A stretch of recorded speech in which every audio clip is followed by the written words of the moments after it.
Hello, everyone. I'm David Riggleman, Communications Director for the City of Las Vegas. Thanks for joining us for Access City Council. Coming up on this show, a new bike shop opens downtown, and the historic Huntridge Theater is one step closer to rehabilitation. Of course, the councilwoman who represents Ward 3 is Olivia Diaz, and she joins me now. Welcome back to the program. How are you? I'm great. How Happy about November. yourself? Here Happy we are. November. Yes, but the temperatures don't even let you feel like it's November. I know. It's still in the 80s. I'm like, whoa, I'm crazy. a little over layered sometimes. No, you look perfect for TV. What and we're socially distanced because COVID's still going on, but we're getting through it one day at a time, right? I think we're getting used to making sure that we're taking the precautions, wearing our face masks, and testing regularly if we are around people a lot. Exactly so right. I know my team and I, we got tested yesterday. Good. Thankfully, our results have been negative, but we try to make sure people know that if you're out in the public quite a bit, it's never a bad thing to test every 2 to 4 weeks. Simple to do. Health District's website, UMC's website, you can make an appointment, get tested anywhere across the valley. Lots Completely of places. free. You don't need to have insurance either. Exactly right. Exactly. Well, Councilwoman, you know Ward 3 very, very well. You grew up there. I grew up there. But we're going to show the audience out there if you're not exactly sure where Ward 3 is located. Well, hey, it's the east side of the city of Las Vegas. Includes a lot of our downtown. We're going to talk about that today because there is a lot of exciting things happening within Ward 3 right now. Again, if you live in that area or work in that area, then you are in the city limits of the city of Las Vegas. And of course, if you're a resident, you are represented by Olivia Diaz on the city council. And you've been there for a little over a year now, almost a year and a half. I know, time flies. I know. It's going by It's been fast. such an easy year. Nothing going on other than a pandemic and economic crises and everything else. But, you know, you've hit the ground running, done a great job. And one of the things, you've got to be proud.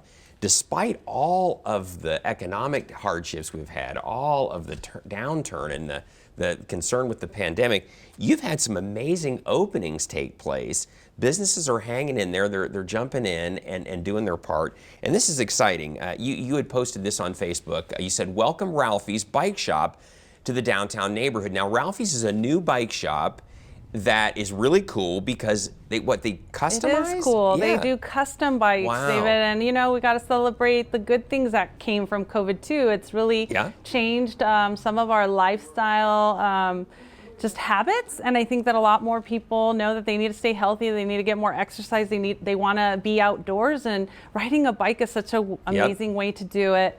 And so there, Ralphie was able to finally open a shop. He did a lot of things before, I believe, mostly online, but now he has a place where people can go get his assistance on how to put it together, the bike of their dreams. And I learned, like, wow, you can really pimp your ride on a bike.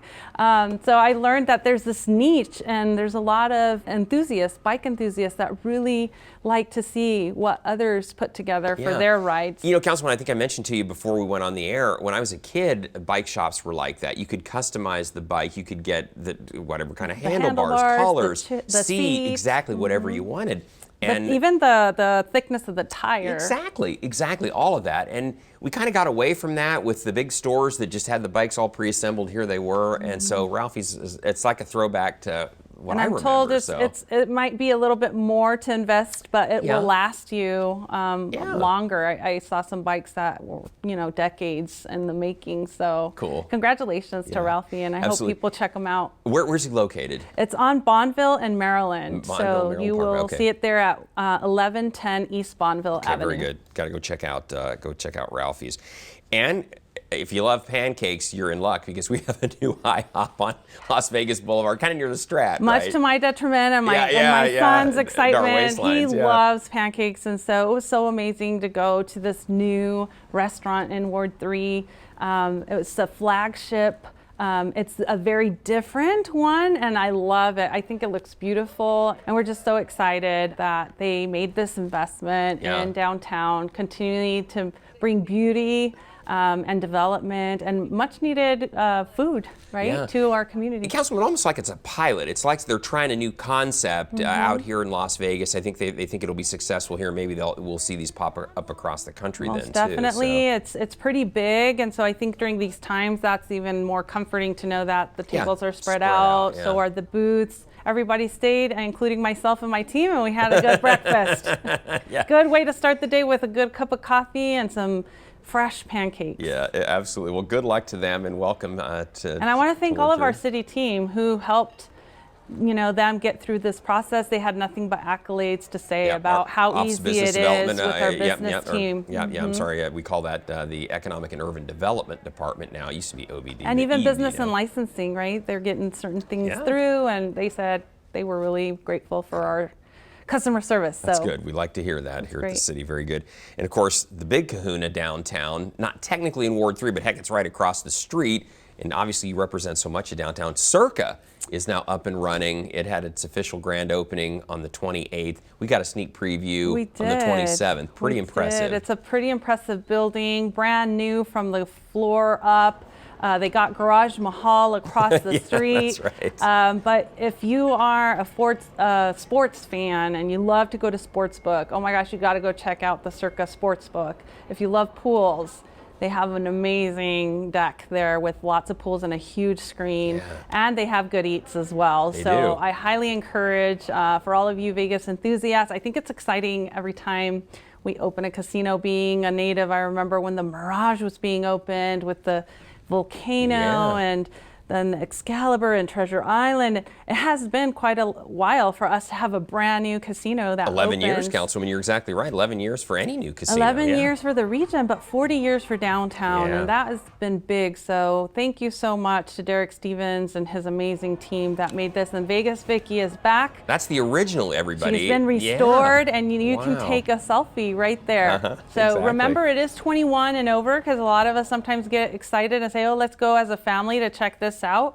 Little ones won't really be allowed to come into Circa. Only a restaurant that's a steakhouse will take children. One restaurant, that's right where Vegas Vicky is located, right there at the kind of in the lower level. But if you haven't seen it, it's amazing. Yeah, it's really cool. And like you said, Councilman, it's been a long time since downtown has seen anything new like that. And I was telling you before we got on the air that I can see the building from the backyard of my house, and at night the screens light up quite a bit. So we can definitely know it's open and alive and going. Exactly, and created a lot of new jobs, 1,500 new jobs downtown. We're excited about that for we sure. love that. During these times, much needed. Them. Exactly. Well, congratulations. That's awesome. And Councilwoman, we love this. New art in the downtown. We've had our Office of Cultural Affairs has been really heavily promoting public art within our city. You got a new one. It's called the Atomic Tumbleweed. It's pretty cool. It's at 3rd and Gas, and it's part of this effort to have these public art projects. I love that Ward 3 is able to have so many of these artistic renditions. We have that basket right there when the roads when the roads bifurcate.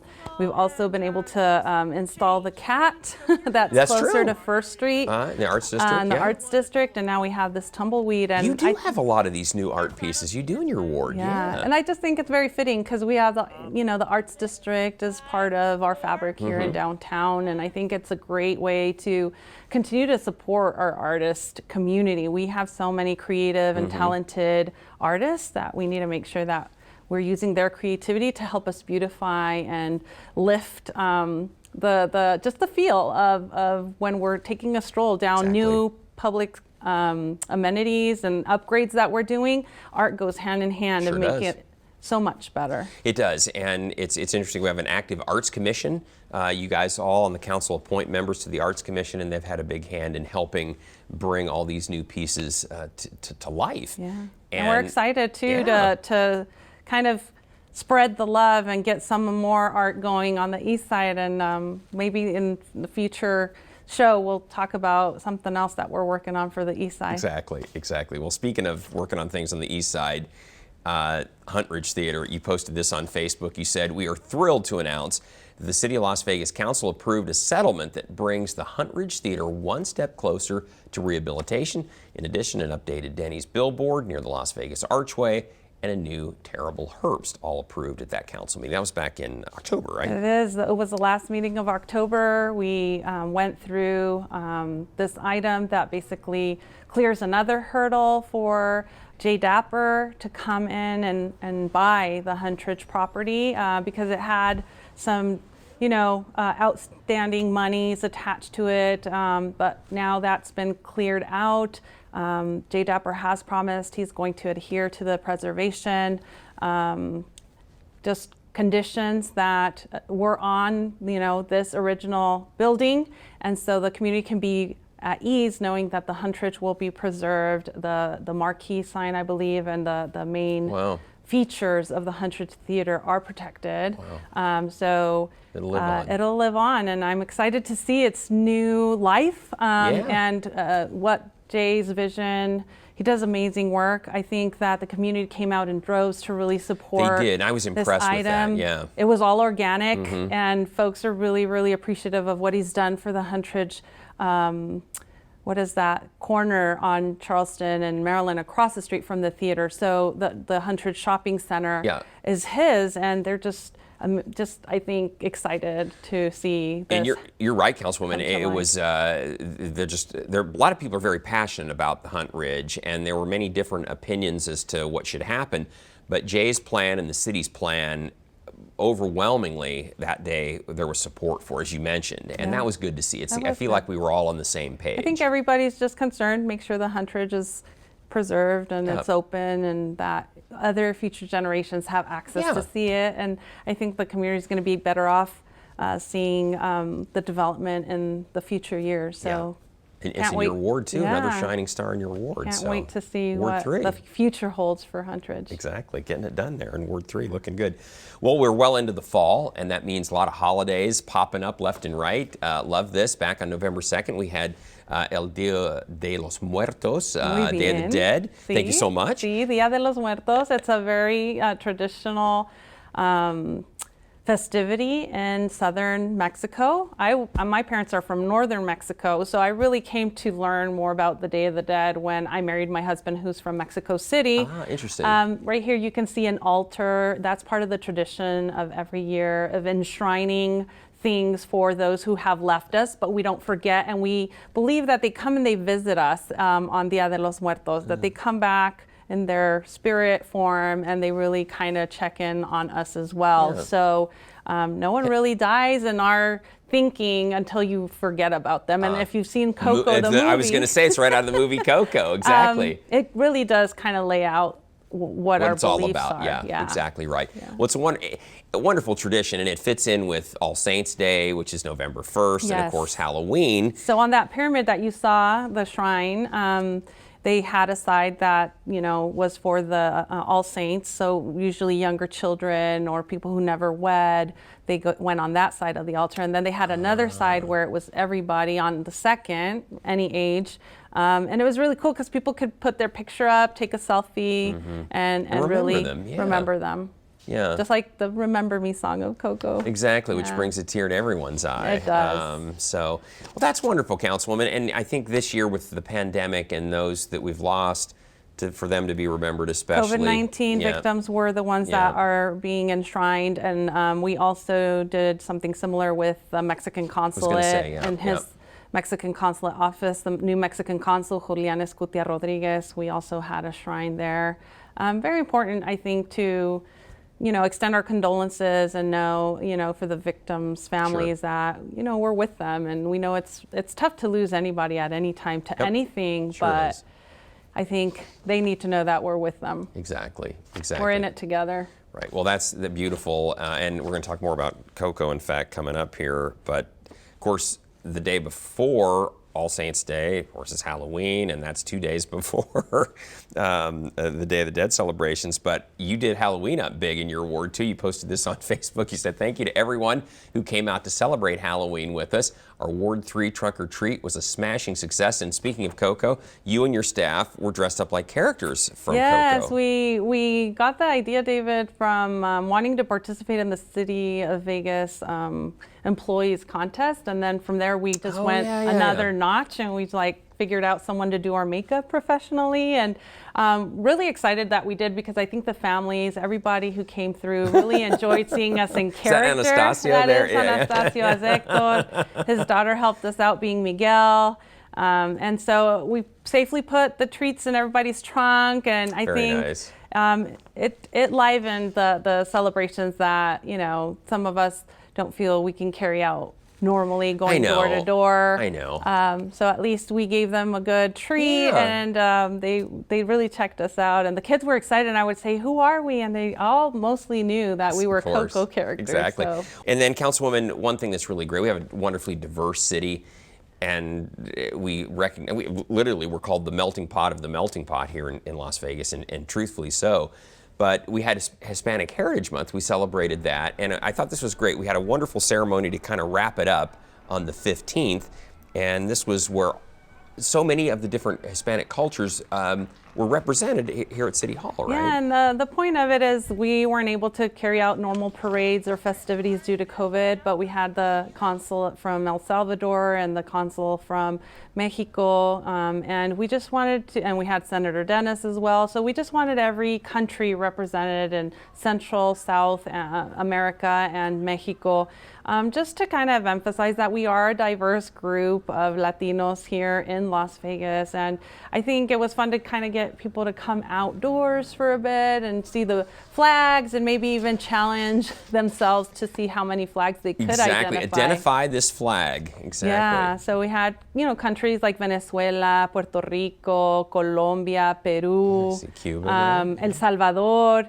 After Mexico, the number two population in our state is Salvadorians. So I didn't know that. Yeah. I didn't know that. Well represented that night, and a great event. It was really colorful too here at City Hall to see the costumes and the flags as the sun was setting. It was really nice. I think we should just keep this tradition going. It was really cool. It was cool. It was like, hey, we want to kind of just bring closure to this month in a safe way. Yeah. And came through beautifully. It was very last minute, so any of you that didn't find out about it, we didn't have a lot of time to really amplify it, but hopefully, like you said, we'll make it a staple. Yeah, we do. We celebrate Greek Independence Day. That happens here at City Hall, and so now we've got the Hispanic heritage. So this is good. We'll get everybody represented, and a lot of good colors and food and everything that comes with it. So that's the more we learn about each other, I think the more we can appreciate our cultures. It makes our country great, right? And then, Councilwoman, speaking of diversity, you posted this on Facebook. You said, today I had the honor of accompanying Mayor Goodman, my colleague, Councilman Brian Knudsen, Ward 3 small business owners of The Garden, and Team Titus at the unveiling and ribbon cutting of the new LGBTQ rainbow sidewalk in fabulous downtown Las Vegas. And you got to check this out. There's everybody with their masks on, socially safe during the pandemic, but you got to check out the sidewalk. The sidewalk is very colorful, and we wanted to make sure that our LGBTQ community knew that we see them and that we embrace them, and we can't celebrate in a parade, and that's one of the big staples of Pride Day is to do the Pride Parade. So we did a little pivoting, and I'm so thankful for the Garden's owner who reached out to the city and wanted to do something, and turned out great. Turned out really good. And again, celebrating the wonderful diversity of our city. That's what makes Las Vegas one of the great places in the world. Yes. So good stuff. And then, Councilwoman, we want to tell everybody, again, speaking of diversity, we do Facebook. We do some Facebook Live messages before we record this program in English. But you also are now going to do some segments in Spanish. Olivia Contigo. Correct? Yes. We've been doing them. We try to at least do once a month. Olivia Contigo means Olivia with you. And we just want the community, especially the Spanish-speaking community, to not lose out information. So, for example, when the CHAPS program came out that was giving rent and utility assistance, we want to make sure people knew that this help was available.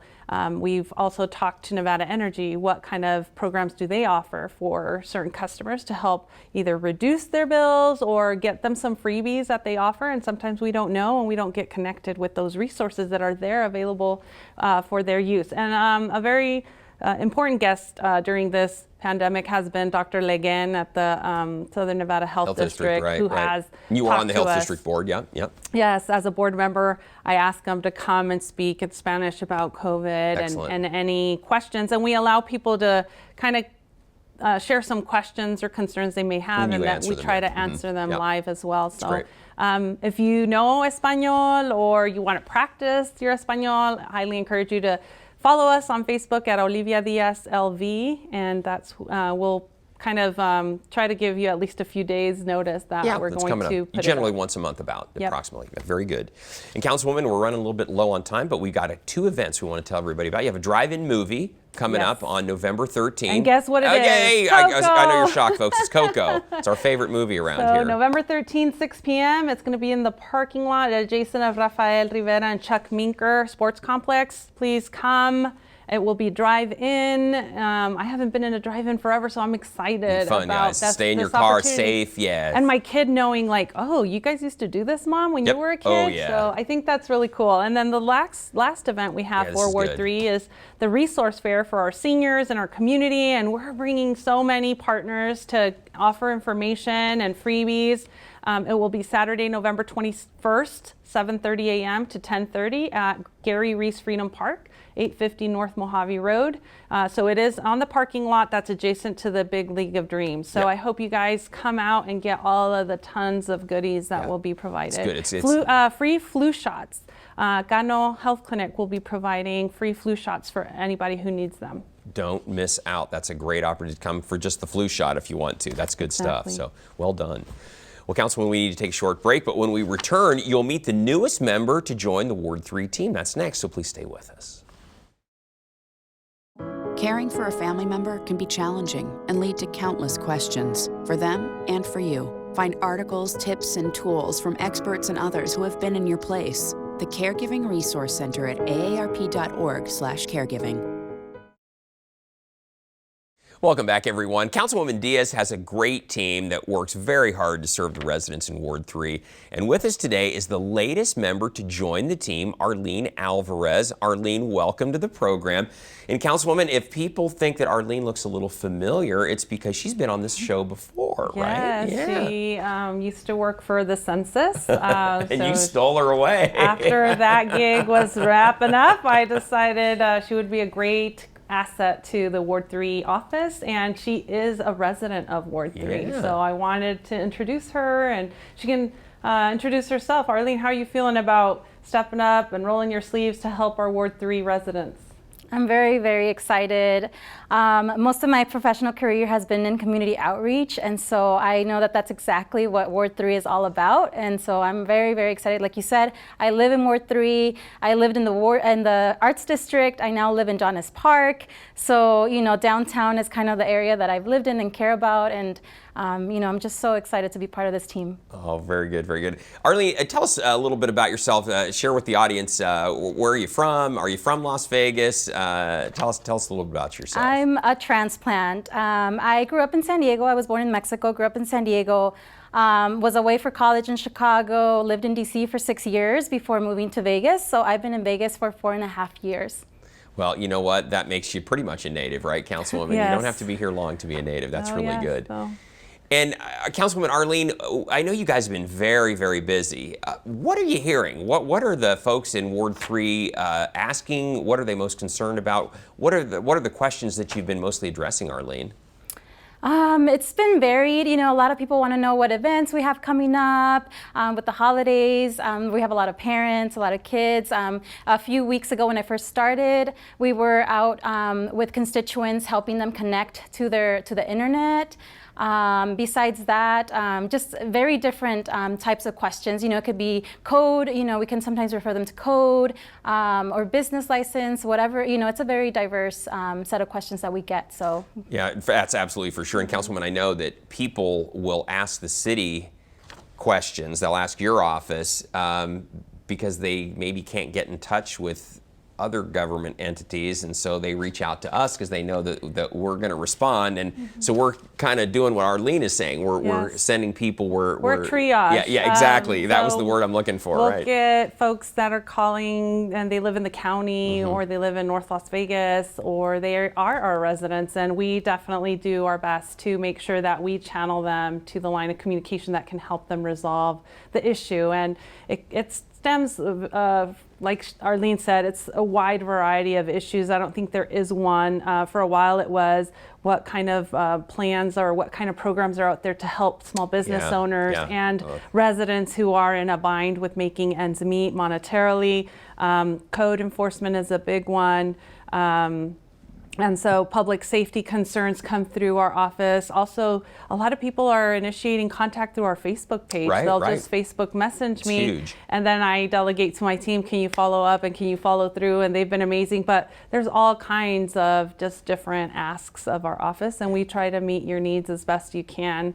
Know that because we are going through hard times, some of our departments are smaller, and they have a big list to do, and they're trying to churn it out as quickly as possible. So just be patient. Code enforcement is one of those departments that right now is overwhelmed and trying to make sure that they're going to the businesses, enforce, public safety concerns. And then if we're thinking about minor infractions, then we kind of leave those for later. So just know that they're getting through them, but the precedence is anything that's life-threatening. Right, exactly. The top list, trying to enforce the governor's directives first, and then everything else after that. So, Arlene and Councilwoman, I wanted to mention you got a great team. Along with Councilwoman, you've got Idolina, Anastasio, yourself.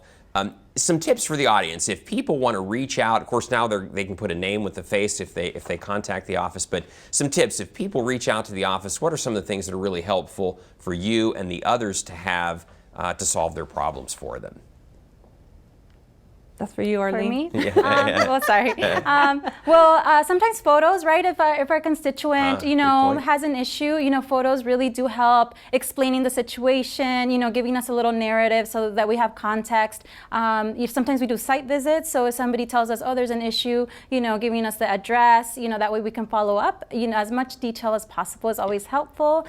And I also wanted to add that we sometimes get really fun not requests, but even proposals from constituents. Just this morning, a constituent offered to donate some trees. So, sometimes it's also our constituents wanting to contribute to beautifying and making our community better. So it's always, nice to receive those kinds of emails too. And Dave, they can always email us, and you're going to share all of that information. Yeah, before the end of the program. So how to reach out and made some really good points about pictures are important. Very we also get a lot of traffic concerns, so a lot of people will report there's a lot of accidents happening at this intersection, or the crosswalks are fading, or there's graffiti on the stop signs, or there needs to be a traffic study because traffic's flying through here. Maybe we need some speed cushions. Slow it down a little bit. So that's all stuff that you can also email us, call us, or message us about. Great point. Well, Arlene, welcome. Great to have you on board. Glad we stole you from the Census Bureau. You're going to love working at the city. You're already doing a great job, so welcome aboard. Thank you so much. And Councilwoman, I want to tell everybody out there, we always want to hear from you. So if there's something you'd like to share with Councilwoman Diaz or Arlene, you can find them on Facebook, Twitter, and Instagram. And if you leave a comment, we may use one of your posts in our future shows. And you can also contact the Councilwoman just by picking up the phone, 702-229-4623, or send an email. Her address is odiaz@lasvegasnevada.gov. And Councilwoman, great job. We'll have you back in 6 weeks with an update from Ward 3. Best of luck to you, Arlene. We'll see you. We'll see you. I know you're going to be working hard, and it'll be the holidays. It'll be the holidays. Oh my exactly. It'll be Christmas before we know it. It's just flying. Start working on your lists. That's right. Santa's coming. So anyway, Councilwoman, we'll see you next time around. And folks, listen, don't miss our next show beginning on November 19th with Ward 4 City Councilman Stavros Anthony. You can now catch all of our KCLV shows on Apple TV, Roku, and Amazon Fire. And don't forget, you can watch us live on the internet at kclv.tv. Thanks for watching, everyone. We'll see you next time around. Please stay safe, everyone.